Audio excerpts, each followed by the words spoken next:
Hello everyone, you are listening to the podcast of Studio Central and Eastern Europe at KU Leuven. In our 20-minute episodes, we explore the latest academic research on the region. I am Maryna Shevtsova, postdoc at Lions, and I'm very happy today to have here with us a guest from Stockholm, Emil Edenborg. Emil Edenborg is a political scientist and gender researcher based in Sweden, in Stockholm. He's associate professor at Stockholm University and affiliated researcher at the Swedish Institute of International Affairs. In his research, Emil studies global politics from a queer lens, and his work has focused on Russia's politics of so-called traditional values, on how Swedish development and foreign policy addressed LGBTQ rights, and more recently, on issues of security and militarism in the context of Russia's full-scale invasion of Ukraine. Welcome, Emil. Thank you so much for inviting me. It's a pleasure. Emil, your work often focuses on the symbolic role of gender and sexuality in nation building. Why do you think issues like LGBTQ+ rights have become such a potent marker in geopolitical struggles today? In itself, it's nothing new that gender and sexuality are used as these kind of symbolic boundary markers, marking the difference between us and them. That's been around for a long time, and gender researchers has pointed at that, for example, how women dress has been a way of distinguishing cultures for many years, talking about women in that dress or in that culture, that religion, they dress that way, and our women are like that. In 1930s fascism in Germany and Italy, there was also gender and sexuality also played an important role in distinguishing the us from the them. So it was not only race, but often gender, sexuality intersecting or aligned with race in that had that role. And how can we understand that? Gender and sexuality are tied to reproduction. So they become about reproducing the nation, about kind of securing the nation's future, to control the bodies of women, to control sexuality, to control the family. They also have a lot to do with identity, and they evoke emotion. So that's, I think, a way in which we can understand this kind of resonance. And during the last 15 years, there's been a growing global visibility of LGBT rights, LGBT questions, LGBT issues. And it's increasingly become this kind of symbolic boundary marker, both for some Western actors, but also for example, a regime like Russia under Vladimir Putin, which has been the focus of some of my work. And I think LGBT issues are often quite an easy issue to politicize.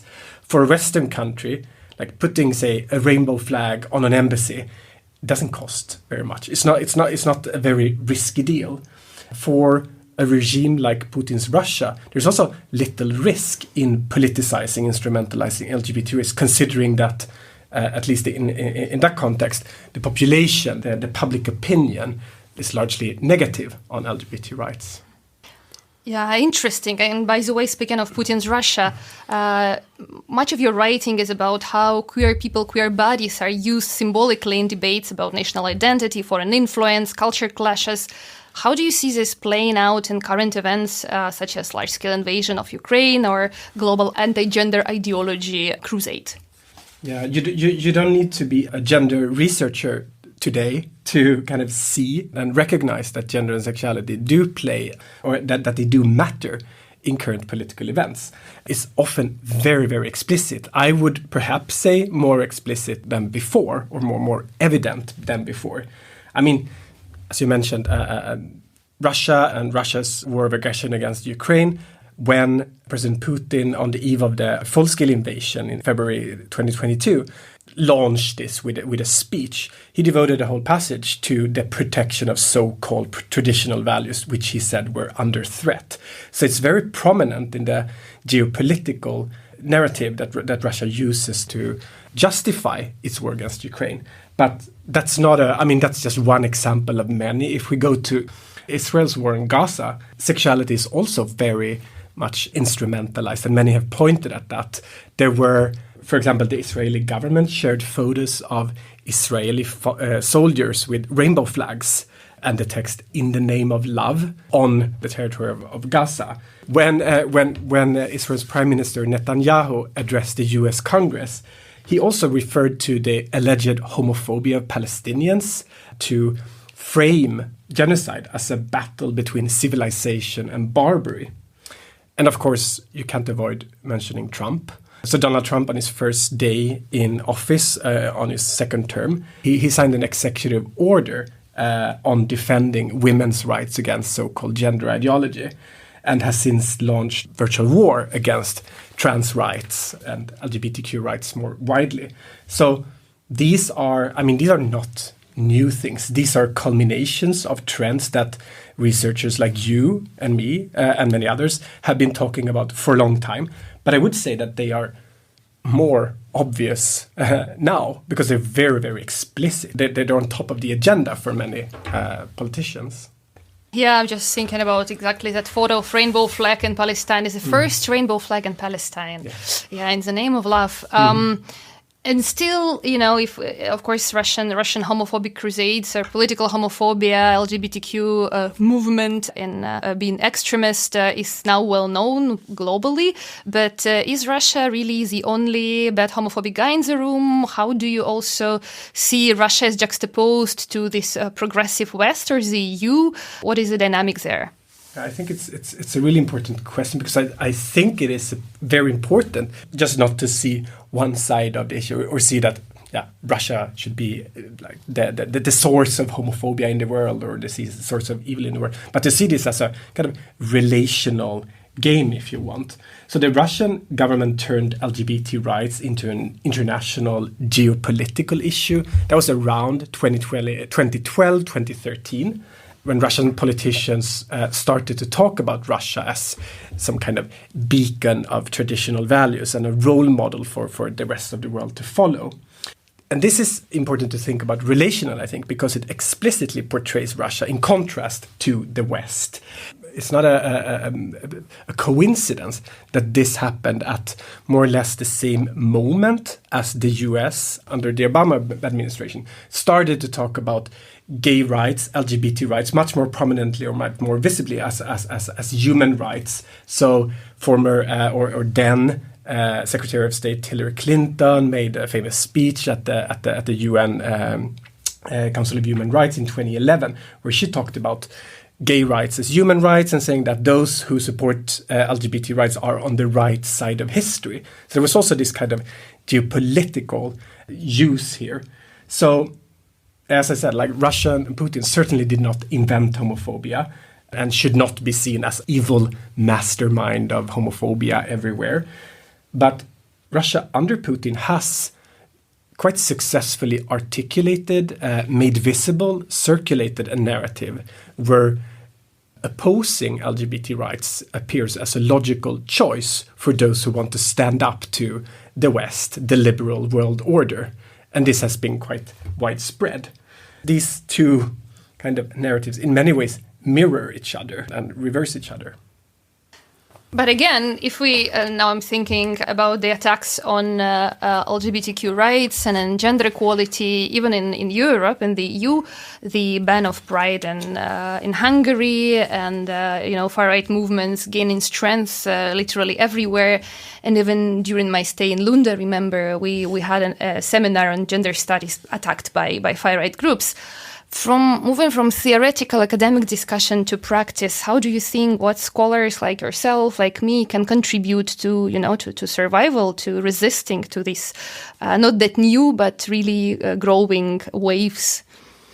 Yeah, I think it's a really important question. And often I feel that what we do as academic research, often you feel that it has little impact, at least little direct political impact. But I would say that the knowledge that there is a global, transnationally connected, diverse movements opposing feminism, gender equality, LGBTQ rights, and how we can understand that. I mean, that research has made an inroad. This is something well known to practitioners, to many policymakers. And that's, of course, a result of active that researchers have been spreading their knowledge. I mean, making a podcast as we are doing now. I mean, that's just one of the ways. It's in a way it's a cliche that we as academics need to leave our ivory tower, But I also think it's the case. I also think it's true. Although it's not, I'm not always super comfortable with that. I didn't become an academic because, I like to sit on my own and write with my computer and my cat and my books. But I also feel an obligation to do things more publicly. I think that we need to write accessibly. Not only we can also write much more obscurely academically, but we also should write accessibly. We should collaborate with civil society. We should collaborate with policymakers where it's possible. And I think that one thing that we can contribute to is to enhance the understanding of the appeal of anti-gender movement. Like, why are they successful? Why do they resonate to publics? Why are people convinced by these sometimes really weird conspiracy theoretical stories? Like, what need do they fulfill? Because they seem to address some fears and anxieties that may be of various kinds, but in some cases may be legitimate fears and anxieties and predicaments. And I think that understanding that is necessary for being able to offer kind of better alternatives that addresses these fears than, for example, blaming trans people for women's insecurity. Speaking of the issue of our knowledge being used by policymakers, by civil society activists, we also know that not all policymakers and not all civil society organizations are equally friendly towards the LGBTQ community, for example. And if we compare the discourses or rhetoric of those groups in 2012, when there were these anecdotal things, you could basically even get homosexuality as infection or as homosexuality as a sin, we see that all those groups are also learning greatly, and also they're learning from our work, partially instrumentalizing human rights discourse and, appealing to the defense of human rights of children or of believers. So I wonder, you as a researcher, how do you navigate this slippery slope of not turning your work into an instrument in their hands?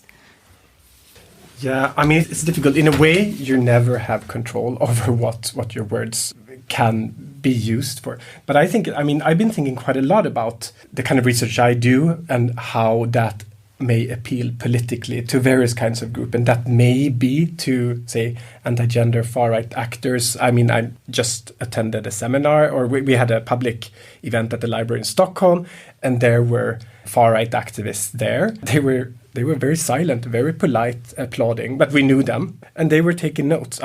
They, of course, they're interested in what we do, and what they will do with it, it's very difficult to control. But I think that, more as a reflection, when I started doing my research, when I started doing research about gender and sexuality issues in Russia, this was back in, I started doing my PhD in 2011, and it's hard to even imagine now, but in the Swedish context then, Russia was very peripheral in the minds of Swedish politics, and definitely things like gender and sexuality in Russia. So I was told that, what an interesting topic, also quite peripheral and marginal.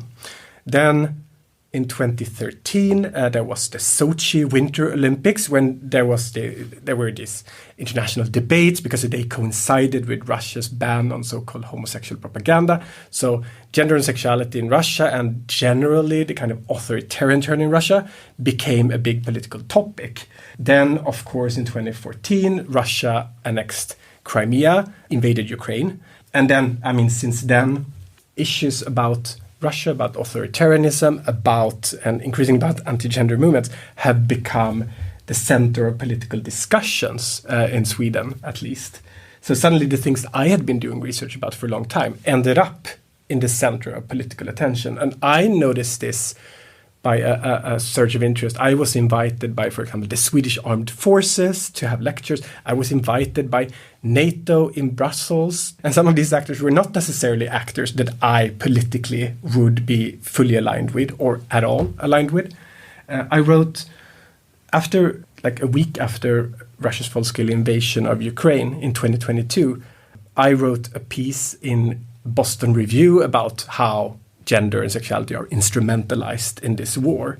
And that piece, it was quoted by Judith Butler, which was super cool for me. It was also quoted in Sweden's largest newspaper, which has a very right-wing liberal, right liberal, not absolutely not a far right, but it's a liberal but right liberal very pro-NATO, very hawkish, I would see. Some might say even like more a militarist position. So, I mean, the same piece was used for different ends, but it kind of confirmed things to them. And in the end, I think it's important to fully control, as I said, for what ends your research is used. So I seek to do, I mean, the best I can do, I think, is seek to do research that is according to what I find to be, or like good research standards, ethics standards, things that I find important. And I think one thing that I try to do is to always think globally, transnationally. Not like the threat to LGBT rights does not come solely from Russia, as is sometimes, would sometimes be the narrative in Swedish discourse. So I'm, for example, at the same time and increasingly focusing on anti-gender politics in Sweden, which has very little to do with Russia, although, I mean, the same narratives might be used. Slowly coming to the final part of our discussion and yet to the things that you find interesting and important, can you give us a small sneak peek teaser of your current research project, publications about what we will see from you soon? Yeah, hopefully. There will be publications. I'm involved with a few different projects. My research focus has gradually shifted more to Sweden and the Nordic context, for various reasons. But I'm with two colleagues of mine at Stockholm University. I'm currently conducting a research project on controversies, conflicts surrounding drag queen story reading at libraries. I don't know to what extent this is known to, but in Sweden, as in some other European countries, and the conflicts are very much imported from the US. The far right has been mobilizing around drag queens who read stories to children at libraries. And we're doing an ethnographic study about this, interviewing everyone involved, so from parents to children who attend these story readings, to the drag queens who read stories, or the librarians, or the far-right politicians who mobilize against this. So trying to, really understand in a very contextual way what is at stake here. So that's one.